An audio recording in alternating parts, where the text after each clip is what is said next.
అందరికీ హాయ్ అండి. Welcome to అమ్మ వంట రుచులు. ఎంతో రుచికరమైన మామిడికాయ తురుము పచ్చడి ఎలా చేసుకోవాలో చూపించబోతున్నాము. ఒక ప్యాన్లో ఆయిల్ వేసుకోండి. అందులో ఒక 2 ఎండుమిరపకాయలని వేసుకుంటున్నాము.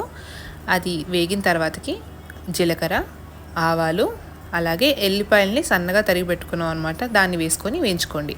ఇది వేగిన తర్వాతకి స్టవ్ ఆఫ్ చేసుకొని చల్లారబెట్టుకోండి. ఇది 2 మామిడికాయల యొక్క తురుము అనమాట. దీన్ని తురుము పెట్టుకున్నాము. ఇప్పుడు ఇందులో 100 గ్రామ్స్ కారం, 130 గ్రామ్స్ సాల్ట్ని వేసుకుంటున్నాము.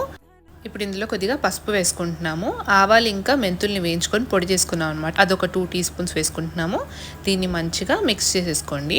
మంచిగా కలిపేసుకున్న తర్వాతకి ఇప్పుడు ఇందులో తురుము పెట్టుకున్న మామిడికాయని వేసేసుకోండి.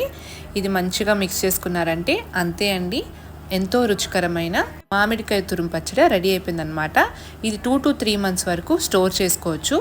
ఫ్రిడ్జ్లో స్టోర్ చేసుకున్నారంటే 6 months వరకు ఉంటుందండి. ఈ వీడియో కనుక నచ్చినట్లయితే లైక్ చేయండి, షేర్ చేయండి, సబ్స్క్రైబ్ టు